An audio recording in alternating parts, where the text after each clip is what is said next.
Hello everyone, welcome back to my YouTube channel Max Solutions. CBSE Class 10 Max Chapter 1 Real Numbers பார்த்துட்டு இருக்கோம். இன்னைக்கு அதுக்கான Part 15 வீடியோல Exercise 1.4ல Problem 1 பார்க்கலாம். Exercise 1.4 Problem number 1. Without actually performing long division, state whether the following rational numbers will have a terminating decimal or non-terminating repeating decimal. எப்பயுமே ஒரு rational number கொடுத்தாங்கன்னா நம்ம பொதுவா என்ன பண்ணுவோம், டிவைட் பண்ணி தான் கண்டுபிடிப்போம். ஸோ ஃபார் எக்ஸாம்பிள் 1/3 இருந்துச்சுன்னு வச்சுக்கோங்க. இந்த ரேஷனல் நம்பரை எப்படி கண்டுபிடிப்போம்? டிவிஷன் பண்ணி தான் கண்டுபிடிப்போம். லாங் டிவிஷன் மெத்தட்ல கண்டுபிடிப்போம். லாங் டிவிஷன் மெத்தட்ல உங்களுக்கு என்ன வரும்?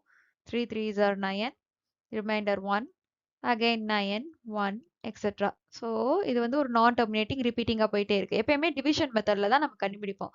இங்க என்ன சொல்றாங்க, நீங்க லாங் டிவிஷன்லாம் நீங்க யூஸ் பண்ண வேணாம். யூஸ் பண்ணாம எப்படி கொடுத்துருக்க ரேஷனல் நம்பரை டெர்மினேட்டிங்கா நான் டெர்மினேட்டிங்கான்னு மட்டும் சொல்றாங்க. நம்ம ஆல்ரெடி தியரம் 1.6 அண்ட் 1.7 போன பார்ட் வீடியோஸ்ல பார்த்துருக்கோம்.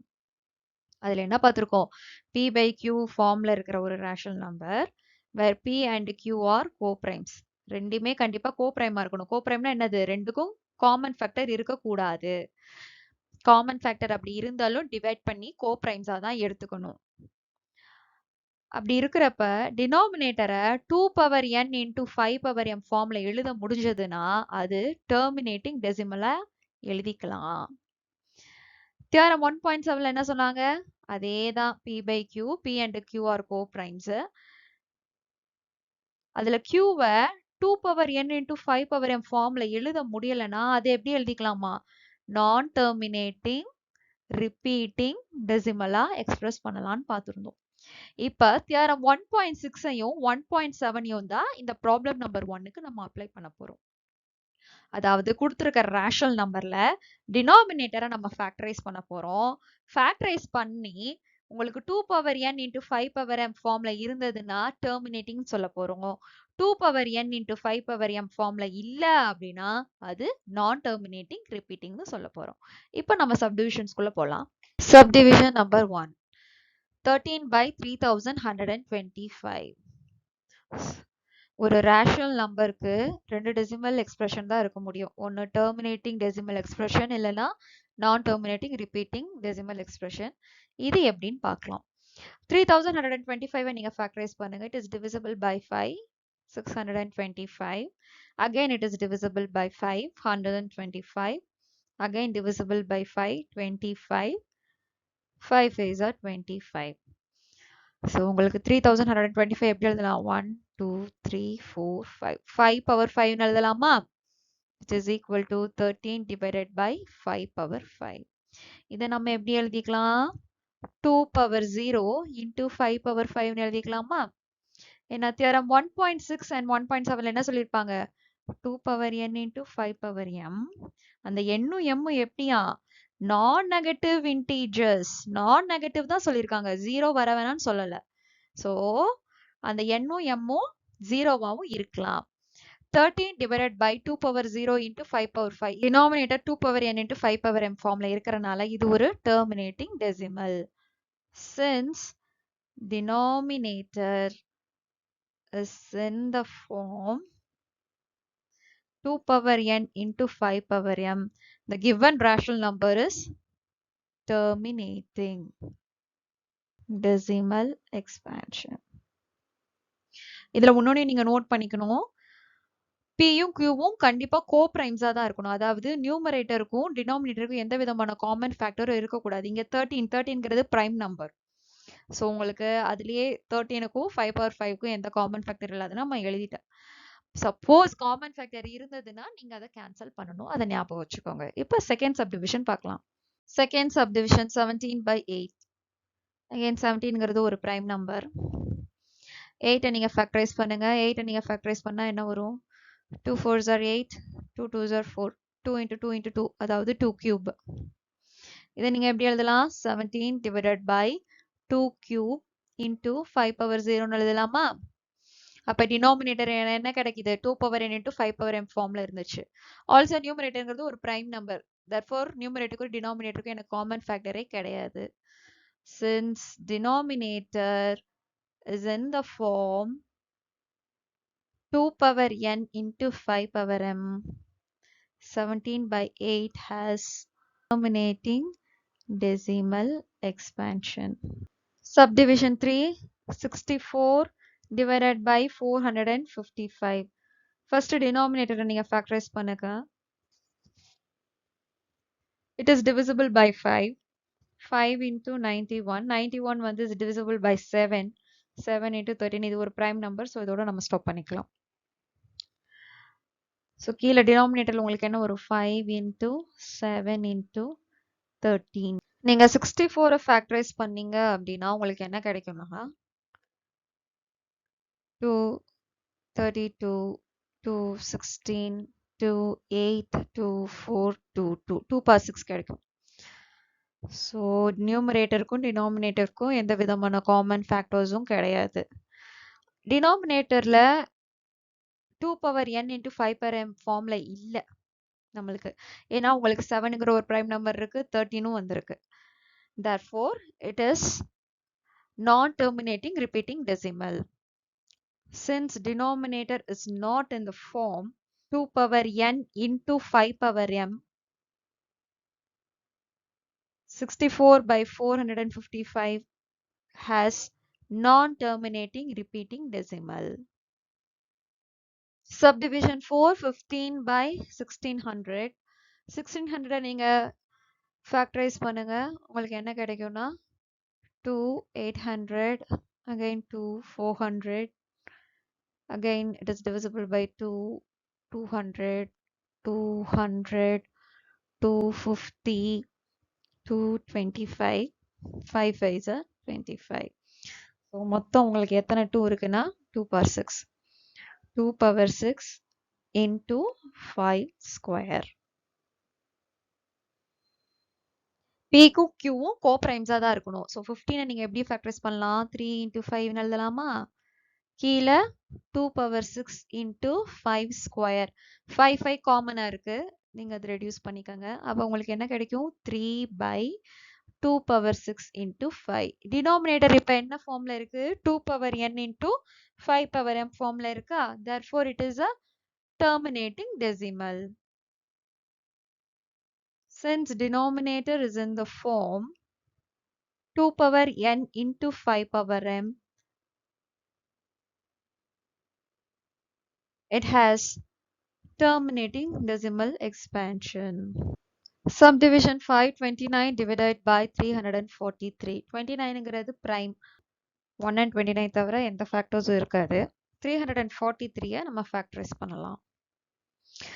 இது வந்து divisible by 7. 7 into 49, 343. 7 7s are 49. Already நம்ம as simple as that segmentல divisibility rule கொடுத்திருக்கோம். அதுல divisibility of 7 நீங்க படிச்சிருந்தீங்கன்னா ஈஸியா நீங்க factorize பண்ணிருவீங்க. So இங்க என்ன இருக்கு? 7 cube. 29ங்கிறது prime number. Therefore, numeratorக்கும் denominatorக்கும் எனக்கு எந்த விதமான common factors இருக்காது. Denominator வந்து 2 power n into 5 power m formல கிடையாது. அதனால இது வந்து என்னது? Non-terminating repeating decimal expansion. Since denominator is not in the form 2 power n into 5 power m has non-terminating repeating decimal expansion. Subdivision 6, 23 divided by 2 cube into 5 square. இங்க denominator அவங்களே factorize பண்ணி தான் நம்மளுக்கு கொடுத்திருக்காங்க. Numerator வந்து 23. 23ங்கிறது ஒரு prime number.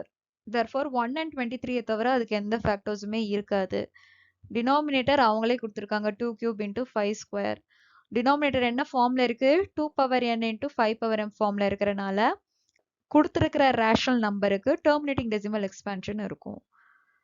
Since denominator is in the form of 2 power n into 5 power m, 23 divided by 2 cube into 5 square has terminating decimal expansion. Subdivision 7, 129 divided by 2 square into 5 power 7 into 7 power 5. Denominator already factorize பண்ணிருக்காங்க. Numerator 129 அதை இப்ப factorize பண்ணலாம். ஏன்னா Pயும் Qவும் உங்களுக்கு co-primesஆ தானே இருக்கணும். So common factors எதுவும் இருந்தது அப்படின்னா நியூமரேட்டர் அண்ட் டினாமினேட்டர் அதை நம்ம கேன்சல் பண்ணிக்கிறோம். அது ரொம்ப ரொம்ப இம்பார்ட்டன்ட். நம்ம டக்குன்னு பார்த்ததும் okay denominator 2 power n into 5 power n ஃபார்ம்ல இருக்கு. இது வந்து டெர்மினேட்டிங் டெசிமல். இது வந்து 2 பவர் n into 5 பவர் ஃபார்ம்ல இல்ல. இது நான் டெர்மினேட்டிங் ரிப்பீட்டிங் போட்டக்கூடாது. நியூமரேட்டருக்கும் டினாமினேட்டர் ரெண்டுமே ஃபர்ஸ்ட் கோப்ரைமா இருக்கணும். அதுக்கப்புறம் தான் நீங்க இதை அப்ளை பண்ணணும். 129ங்கிறது 3 into 43. 43 is a prime number. So இதோட நம்ம ஸ்டாப் பண்ணிக்கலாம். ஸோ நியூமரேட்டர் எப்படி எடுக்கலாம்?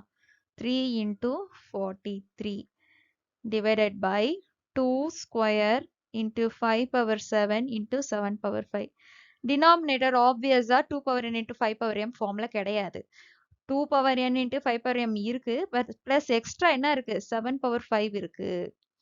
அதனால இது வந்து நான் terminating repeating decimal expansion. Since denominator is not in the form 2 power n into 5 power m, it has non-terminating repeating decimal expansion. Subdivision 8, 6 by 15. 15 நீங்க factorize பண்ணீங்கன்னா 3 5s are 15. ரொம்ப சிம்பிள் நம்பர் தான்.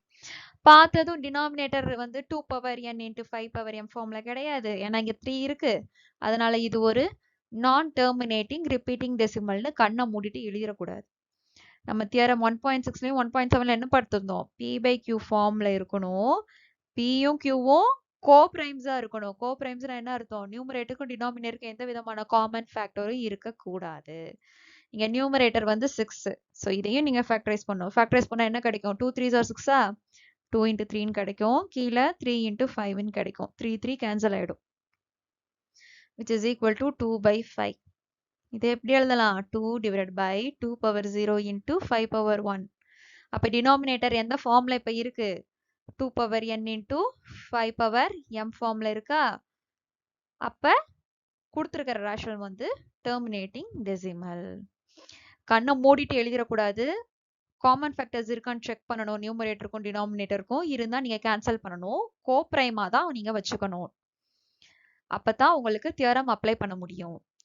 Since denominator is in the form 2 power n into 5 power m, the given rational number is a terminating decimal.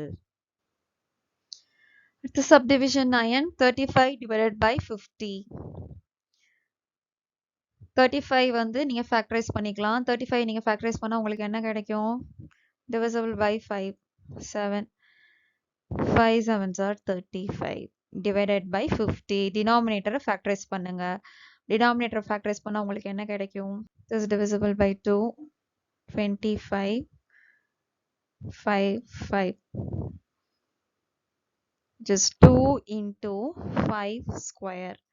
Numerator ஒரு 5 இருக்கு. Cancel பண்ணீங்கன்னா 7 divided by 2 into 5. So denominator வந்து 2 power n into 5 power m ஃபார்ம்ல இருக்கு. அப்படின்னா கொடுத்திருக்கிற rational number வந்து has terminating decimal expansion. கடைசி subdivision பார்க்கலாம். Subdivision 10, 77 divided by 210. So first numerator factorize பண்ணுங்க. Factorize பண்ணா உங்களுக்கு என்ன கிடைக்கும்? It is divisible by 11.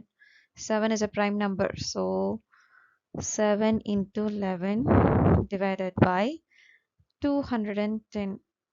It is divisible by 3. 70. It is divisible by 2. 35. It is divisible by 5. So denominator உங்களுக்கு என்ன கிடைக்குதுன்னா 2 into 3 into 5 into 7. நியூமரேட்டருக்கும் டினாமினேட்டருக்கும் 7 காமனா இருக்கு. அதை கேன்சல் பண்ணிடுங்க. It is equal to 11 divided by 2 into 3 into 5. Denominator வந்து 2 power n into 5 power m ஃபார்ம்ல இருக்கணும். ஆனா இங்க 3 எக்ஸ்ட்ரா இருக்கு. Since denominator is not in the form 2 power n into 5 power m, 77 by 210 is non-terminating repeating decimal expansion. Thanks for watching. Theorem 1.6 and 1.7 use பண்ணி தான் நம்ம இந்த ஃபர்ஸ்ட் ப்ராப்ளம் சால்வ் பண்ணியிருக்கோம். அதுக்கான detailed video part 13 and part 14ல இருக்கு. நீங்க அதை போய் ரெஃபர் பண்ணுங்க. as simple as that segmentல divisibility rule within a detailed video இருக்கு. ஃபேக்டரைஸ் பண்றதுக்கு divisibility rule ரொம்ப முக்கியம். நீங்க அதையும் போய் ரெஃபர் பண்ணுங்க. உங்களுக்கு எங்க வீடியோஸ் பிடிச்சிருந்ததுன்னா please like, share and subscribe for more videos. Thank you.